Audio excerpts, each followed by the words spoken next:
everybody. Welcome to our weekly Facebook Live. It's me, your host, Sam Bennett, therealsambennett.com, and my trusty co-host, Veronica Gazzardi. Let me pin myself.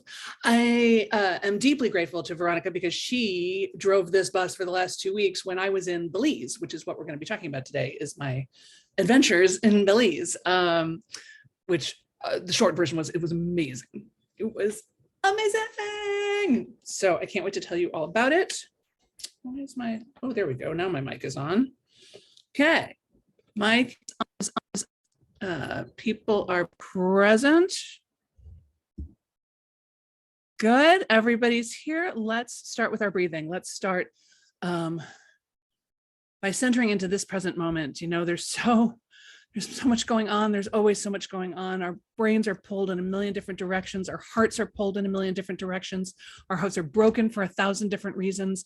And it's time to just center into this moment.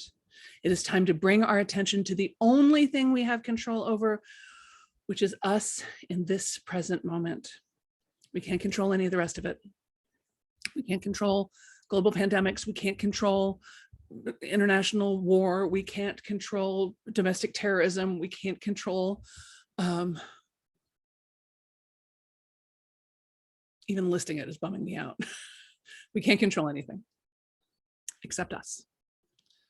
So we're going to dive deep into the center of you, into where the love is, where the peace is, where the gentleness is, where the kindness is, where the sense of the infinite is. And we're going to let that fuel us, so that then we can do the work that we can do, the work that is in front of us. We can change the world by changing that which we can actually touch and change. So drop your shoulders down and back. See if you can move your shoulder blades sort of back and down and in a little bit. I always think of it like settling your wings, you know? Let your belly go really soft. Soften your gaze, your jawline. You ready? Let's inhale, 2, 3, 4. Hold, 2, 3, 4, 5, 6, 7. Exhale, 2, 3, 4, 5, 6, 7, 8. Inhale, 2, 3, 4. Hold, 2, 3, 4, 5, 6, 7. Exhale, 2, 3, 4, 5, 6, 7, 8. Inhale, 2, 3, 4. Hold, 2, 3, 4, 5, 6, 7. Exhale, 2, 3, 4, 5, 6, 7, 8.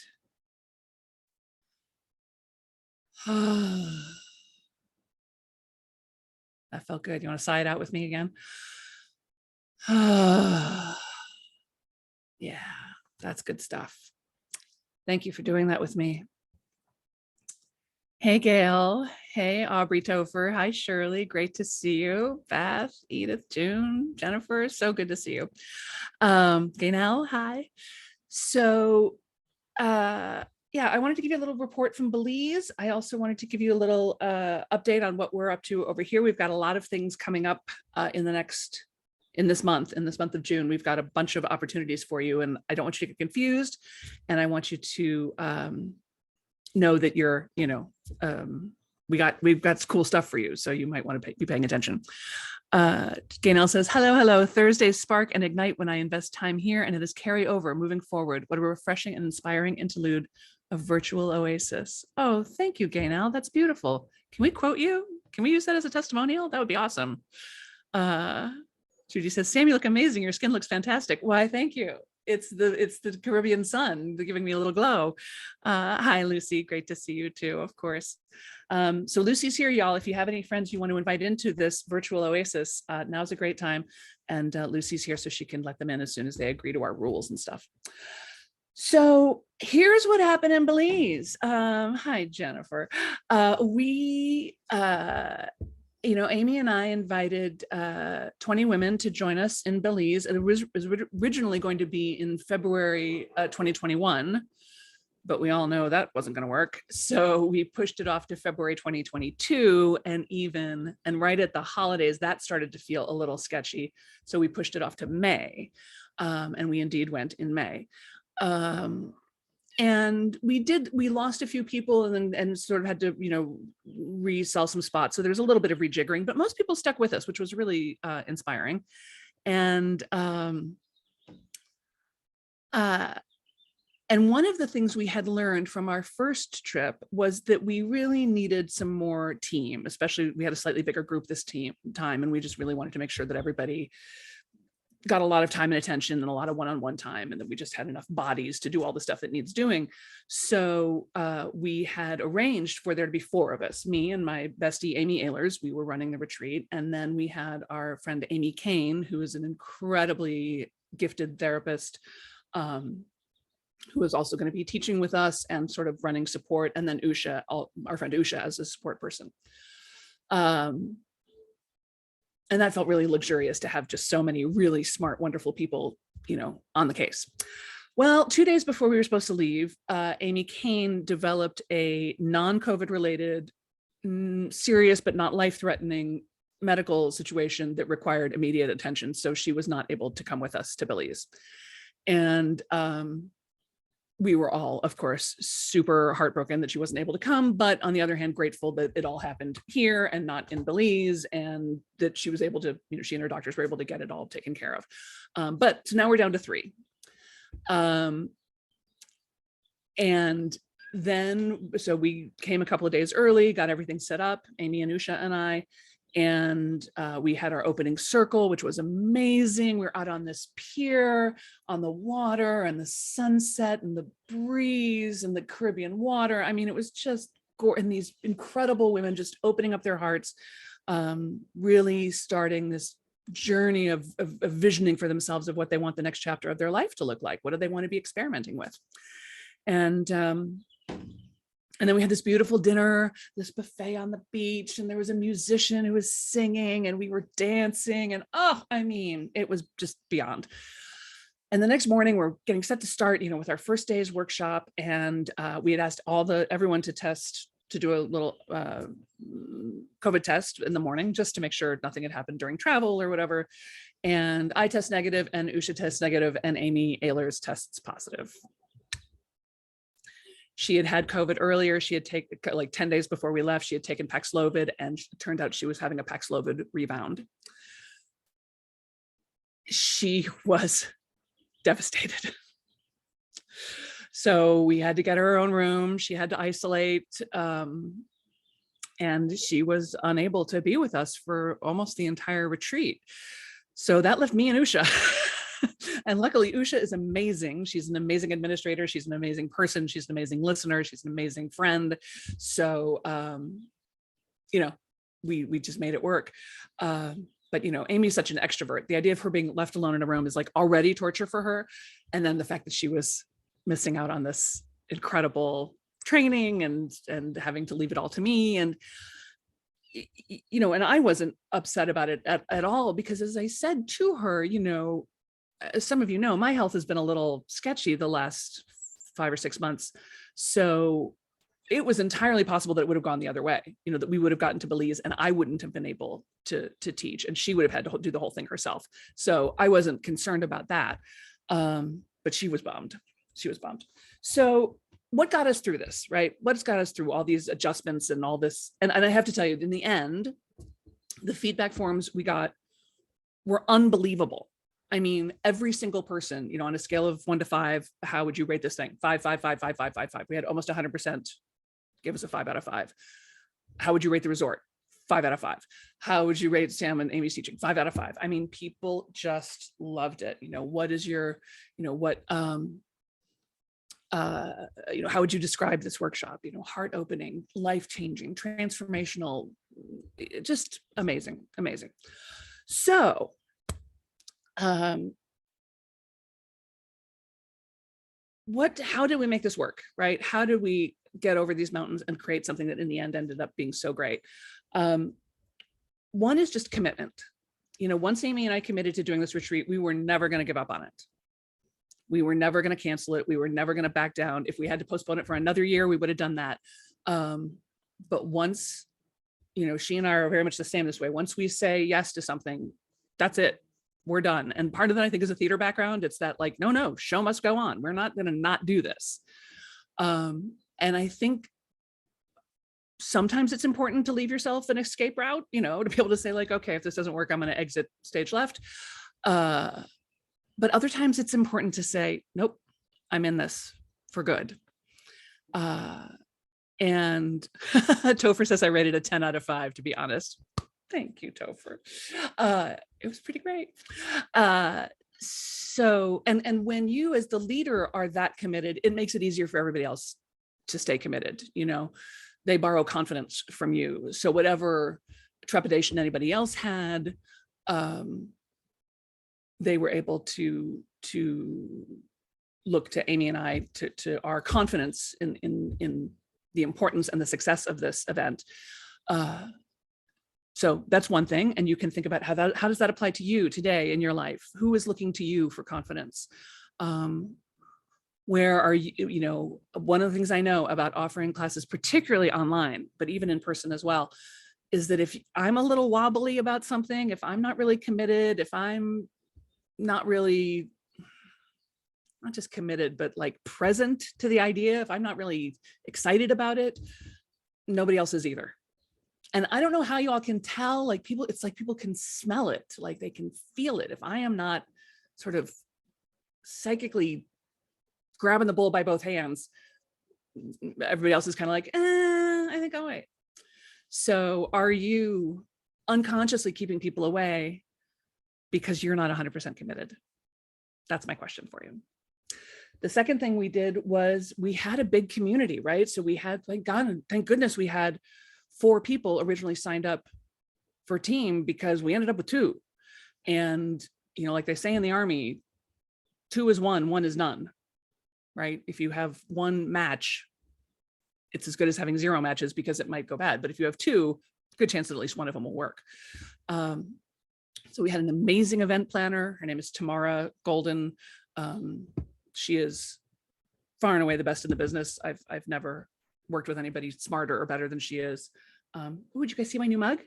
Look, it says, "Be brave, sweetheart." Remember a couple of weeks ago we talked about that? Be brave, sweetheart. So we had Tamara Golden. We had our friend Pam, who is the guest services manager at the resort we were at, which is called Naya, N-A-I-A, Naya Resort and Spa. They're in the Sports Illustrated issue. It was shot partly at Naya. She is the best person I've ever worked with. I love her. We had our own teams, Amy's team, my team, Veronica. So we had a lot of people behind the scenes and in front of the scenes helping to run it. So this is my other question for you is, are you trying to do everything by yourself? Because if so, that's ridiculous. You can't do it. You can't, you can do small things by yourself, but you can't do big things by yourself. Nobody does. And anybody who says they do is lying. So get yourself a good team, get people who are smarter than you, better looking than you, more motivated than you, like get geniuses and put them on your team, pay them whatever they want, and use their expertise. Let them do what they do best, right? Laura says she loves the mug. You too can have this mug. Veronica just put up the link to it in the shop. If you go to therealsambennett.com shop, there's this mug. There's a bunch of new designs, actually. It's exciting. And they make a wonderful gift. Especially now, graduation time, pretty good.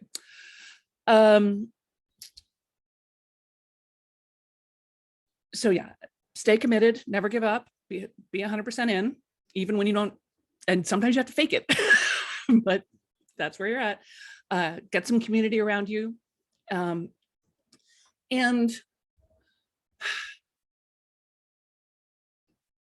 the one thing I kept saying is,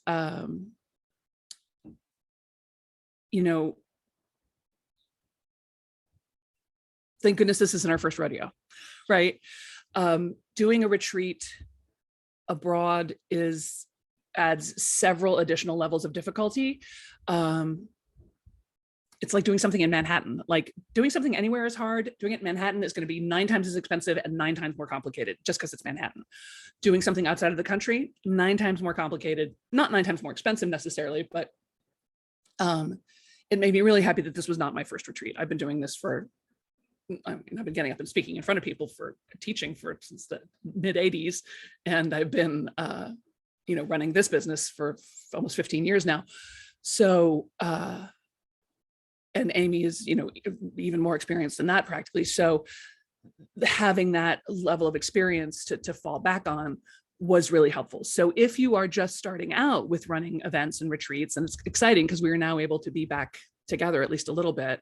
And gosh, I missed it. Oh my gosh, you guys, I didn't even know how much I had missed being in a room with actual people until I was there. And I was like, oh gosh, no wonder the last 2.5 years have been a bit of a bummer. Like I haven't been able to do the thing that I do. It's wonderful to be here with you virtually, but it's different when I can see your little faces and smell you and touch you and hug you and, pat your shoulder and be there with you in the room. So if you're thinking about this, start small, start with 4 people in your living room, have a little 2-hour tea party and share an idea. Like, don't try to, organize a 100-person event for your first time, right? Set the bar, make it ambitious, make it on the sharp edge of ambitious, but don't make it so challenging that you'll collapse, you know what I mean? And I realize that can be a tough thing to do, but just talk to other people who've done it. And Veronica's saying, asking is so important. The first week I did the live, I didn't reach out to Lucy with my plans or my links. And she's pinged me like, dude, I will help you. Right. That's what Lucy's here. She's our team member. She's here to support you all, to support Veronica, to support me.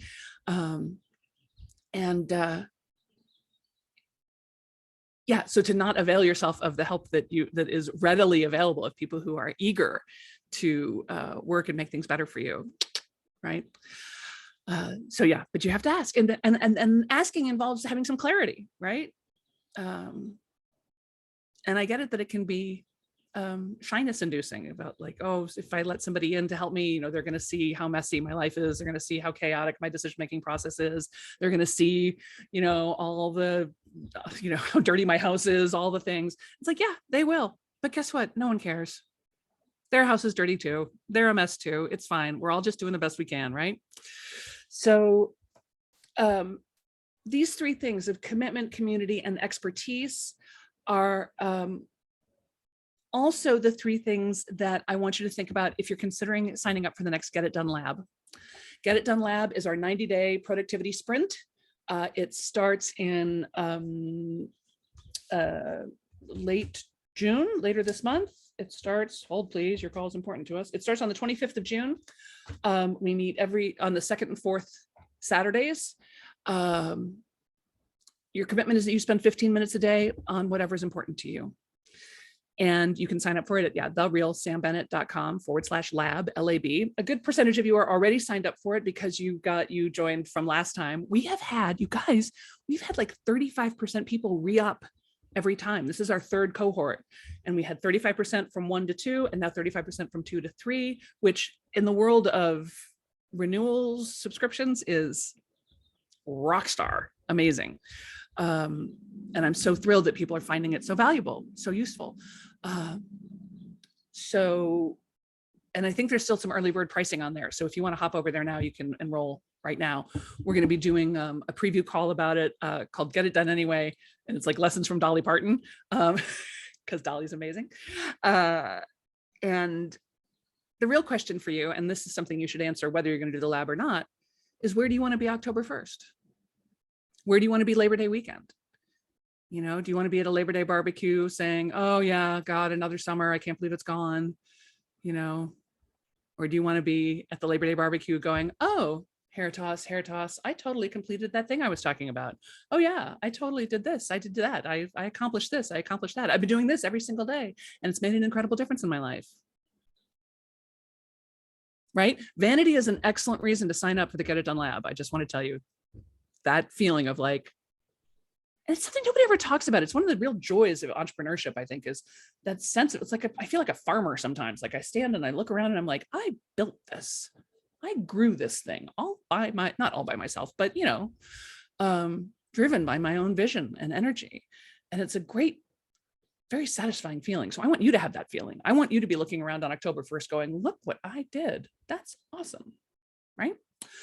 So that's coming up, Get It Done Lab. And like I said, we'll be doing a free training around that. We always do that when we're launching something. And then right after that, we're going to start enrolling for Get Your Book Done. Get Your Book Done, which is a brand new program that's going to start in July. We're going to do the preview for that on the 18th of June. So you can mark your calendars for that. So preview call on the 4th for Get It Done Lab. Preview call on the 18th for Get Your Book Done. They're both priced at about $500. If you want to do both, you should ping me and maybe we can make a little discount for you if you want, if you're interested in doing both. There's payment plans for both. I try to price my stuff as low as I can while still getting your attention. Because I have learned if I price things too inexpensively, people are like, it's only $20 a month. I can do it next month. I don't care. It's fine. No big deal. $500, I can start to get your attention. You're like, oh, I paid $500 for it. I guess I should show up. Yeah, you should. So that's what's coming up for us here at therealsambennett.com. And I'm super excited about this next lab. I've got some new worksheets. I've got some new games. I've got some new exercises. And Get Your Book Done is all new content. I've been teaching a higher end group this last year called Executive Book Writing Club. That's some CEO friends of mine were just looking for some mentorship around writing their book. And I was like, okay. So I charged them $8,500 and we've been meeting and they've been having some great success with their books. So I've sort of taken what I've learned working with these CEOs and stripped it down and simplified it and made it a course for you all. So we can have a bigger group and open it up to more people. So that's what I know. That's what I got for you. How are you all? What's happening? What questions do you have? Where are you stuck? What are you thinking about? What do you want? If you knew you could get anything done in 90 days, what would it be? What's tugging on your sleeve? What are you like? Yeah, I want to plan a retreat or an event, or I really want to clean out the basement, or I really want to, start looking into moving cross country. I really want to change jobs. I really want to just grow my skill set for my present job. I want to connect more deeply with my grandchildren. What is it you would like to be doing?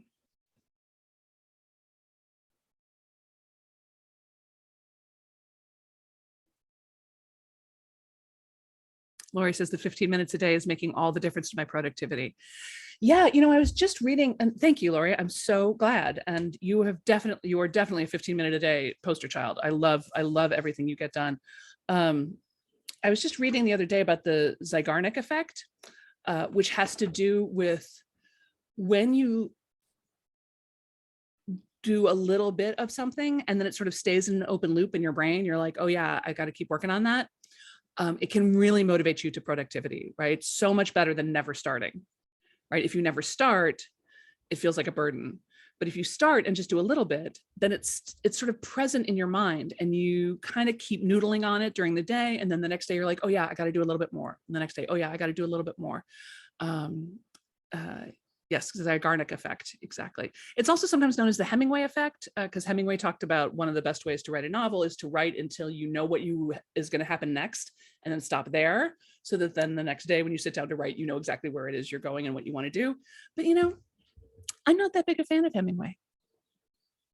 I respect his impact on American literature, but I think he was kind of a prick. So, a lot of that macho swagger stuff, I'm not so much a fan. So I don't want to call it this Hemingway effect. I read Zeigarnik was a female researcher, so let's call it that. Yeah, so that's one of the reasons why the 15-minute a day thing works. It also works because when you've got a community around you, right? When you're not trying to do it all by yourself, when you're not left to your own willpower, because willpower is not a very powerful power.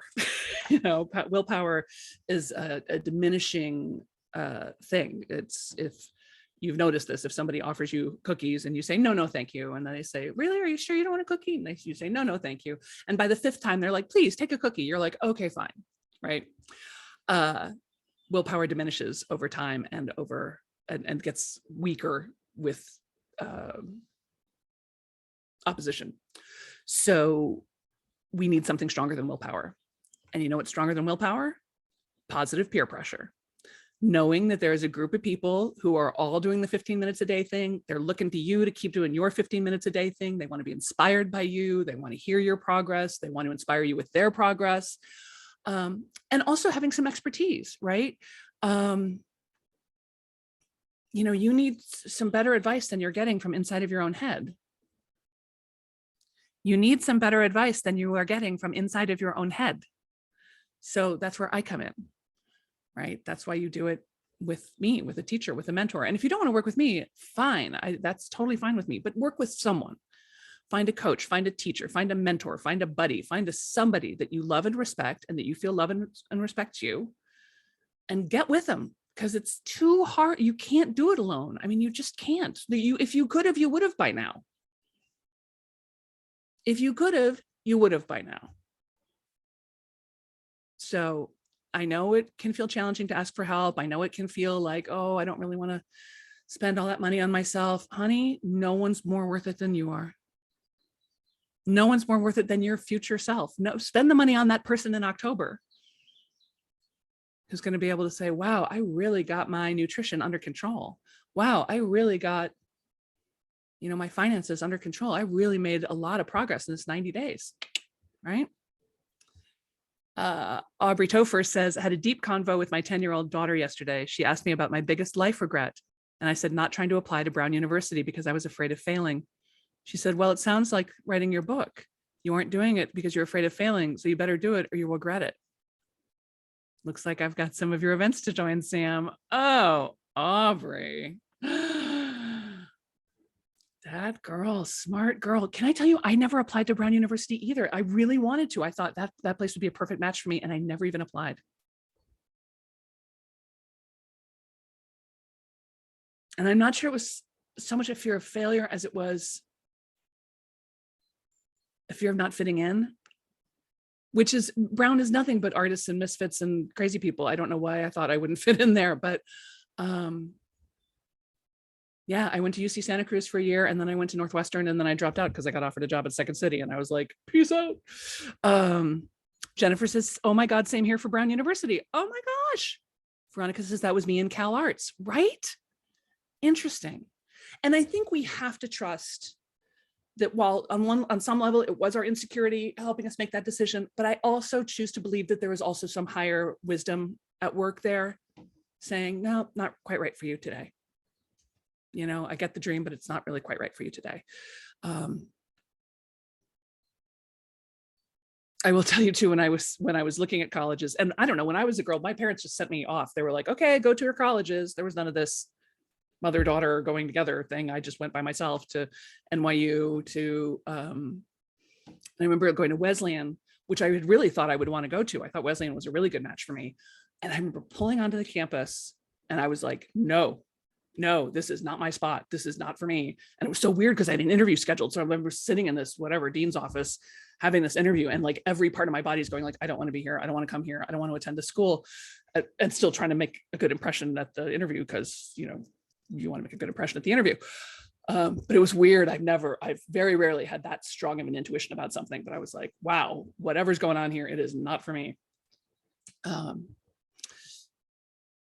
Shirley says, didn't we all end up where we're supposed to be, even if it was a long way around? Yeah, I do. I really believe that. I really believe that. And all the stuff that you haven't done up to now, it's easy to say, I've been lazy or I've been afraid, but it also just hasn't been the right time. Up to now, it just hasn't been the right time. But guess what it is right now? It's the right time. So join us at therealsambennett.com/lab, LAB. You can enroll, I think right now with still some early bird pricing. I'd love to have you in that group. It's such a fun, exciting, cool way to think about getting things done, and it's not overwhelming, but it really works. It just really works.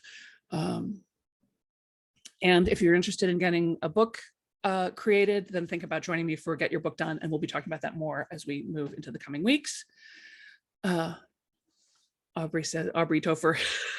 Aubrey has two names now. Aubrey Topher says, absolutely, Shirley, it was a tough call because I'm happy in this phase of my life. Yeah, exactly. I mean, how do we know that we made the right decision?